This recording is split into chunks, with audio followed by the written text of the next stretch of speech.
Ok. Nós...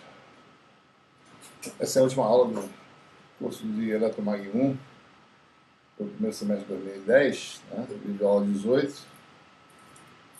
E nessa última aula, vai, em resumo, né? Vai falar sobre o dipolo magnético. Vou pegar aqui meu professor. Né? Vou fazer agora uma sequência de formalismo semelhante ao que foi feito no caso elétrico. Né? Tratou a matéria polarizada como um conjunto de dipolos elétricos, ou seja, separações de carga efetivas, e que colectivamente podem dar um efeito elétrico. Né? A gente, no caso magnético, o efeito magnético é produzido por cargas em movimento, né? Ou equivalente a isso, certo? Mas tem que ter uma partícula carregada que se mova para poder produzir o efeito. Certo? Como é que se dá na matéria, a gente vai ver. Né? Então a gente vai modelar, né? Para determinar, né, qual é o efeito magnético de um que a gente chama de dipolo magnético. Depois vai juntar vários dipolos para formar um material magnetizável e vai definir esse vetor magnetização, que é o análogo ou dual, certo? Do vetor polarização da eletrostática. E a gente vai também definir o conceito de corrente de magnetização, que seriam os pontos iniciais equivalentes às cargas de polarização na eletrostática. E daí vai ter a definição precisa do vetor magnético, do vetor magnético, que vai definir a relação constitutiva no meio. E aí vai ter, de fato, a forma final das equações de Maxwell para a magnetostática. Né? A questão de energia magnética, né? Condições de contorno, que fica no capítulo 2, considerado magnetismo 2. Né? Isso é particularmente de energia, mas é tratado de forma mais completa no regime valente do tempo. Né? Bom, e finalmente a gente vai falar de alguns meios materiais, tipo, né, meios lineares e não lineares.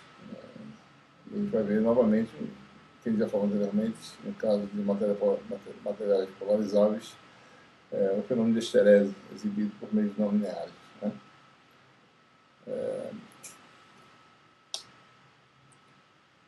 Então,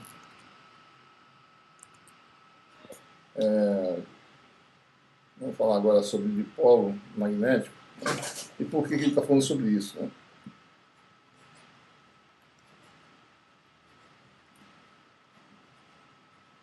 Porque, como eu falei anteriormente, na natureza não existem os monopolos magnéticos, né? Como existe no caso no caso elétrico. Lá existem monopolos elétricos, a carga elétrica é um monopolo elétrico. Né? Magnético. Né?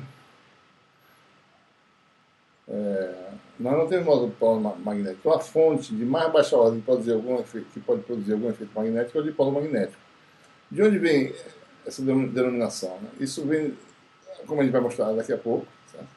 O efeito, a intensidade do efeito, ou seja, medido pelo potencial vetor dessa grandeza, cai com o inverso quadrado da distância, como o caso elétrico. A intensidade do efeito elétrico, que é o potencial elétrico, né? O dipolo elétrico, me gera no regime assintótico um potencial, a função escalar, né? Potencial que vai com 1 sobre R2. Né? O monopolo, certo? Monopolo, o potencial vai com 1 sobre R. Né? Então o que a gente vai verificar é que existe uma grandeza, que é o dipolo magnético, que o potencial a ele associado, digamos, o potencial vetor, também vai com 1 sobre R2. Né? Então ele vai ter uma característica semelhante, por isso ele vai chamá-lo de dipolo. Né? A contribuição de mais baixa ordem no regime assintótico com o inverso quadrado de distância. Ora, o que é a matéria? Né? Certo? Ora, nós sabemos que átomos ou moléculas têm, além da distribuição de carga em torno dos núcleos, né, você pode também ter um momento angular orbital dos elétrons, né, em torno do núcleo. Certo? Ora, o momento angular orbital é equivalente à circulação de corrente no átomo molécula. Certo? Então, o átomo molécula pode ser visto, né, como uma coleção de elementos que têm cargas com algum momento orbital, se for o caso. Certo? Além disso, o próprio elétron, imagina o elétron sendo uma esferinha de carga. Certo? Essa esfera roda. Né? Ele poderia classicamente ver dessa forma. Né? O elétron que tem um grau de liberdade, um tipo de movimento rotacional em torno do seu eixo. Certo? E isso dá origem ao spin do elétron. Né? Ora, se você tem carga elétrica que roda, ou que tem um tipo de estado de rotação, certo? Ela também gera um efeito elétrico. Né? Se você pegar uma esfera de carga e fizer um modelo, né? Modelar isso aí, né? Utilizar o conceito de densidade de corrente, de densidade de carga e uma esfera rodando, certo? Em torno de um eixo, você vai ver que essa esfera vai produzir efeito magnético. Ou seja, os átomos ou moléculas nada mais são do que microcircuitos, né?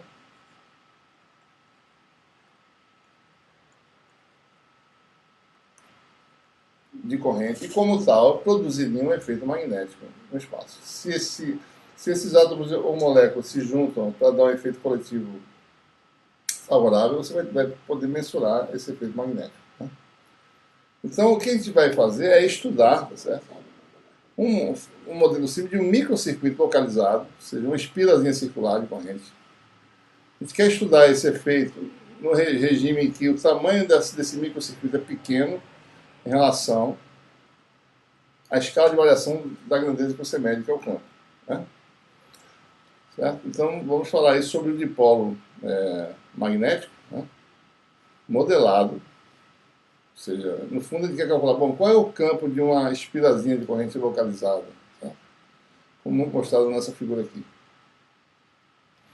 Tá? Você tem aí uma espira circular simples, né, de corrente. Corrente aí, né, raio A. Queremos saber uma certa distância, qualquer que seja a distância, em princípio, né, distância R. Qual é o efeito magnético dessa espira de corrente? Né? Porque isso a gente vai poder depois fazer a correspondência com átomos, né, que circulam em microcorrentes nos átomos. Né? Então nós temos aí a distância R, a posição é o vetor x, o ângulo polar desse vetor é o θ, deixa eu apagar isso aqui.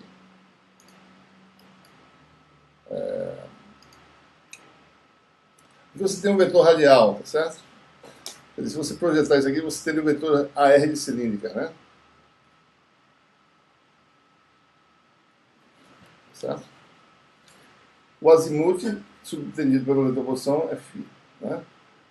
Raio da espira é A. X' é um ponto sobre a sua distribuição de corrente. Né? E com isso, a gente quer saber quem é o potencial vetor dessa espira. Né? Nós sabemos que isso aqui é dado por expressão simples, né? μ0 e dl' sobre 4π distância, né, entre o elemento, que é o x', e o ponto x. X menos x' módulo. Certo? Então, o efeito magnético vai ser obtido com o potencial vetor. Tá? Então, dado que dl' né, é dado por o arco de circunferência de raio A, então, uma pequena variação φ' d', vai ser A d' na direção desse vetor tangente, que é o A'φ'. X é o vetor posição RR, X' é o vetor A, está aqui escrito, AR'. Então, essencialmente, o que precisa fazer é calcular esse módulo aqui. Né? Vou botar aqui do lado, aqui embaixo, x menos x' módulo. Módulo desse, bom, vamos fazer x menos x' ao quadrado, né? Módulo.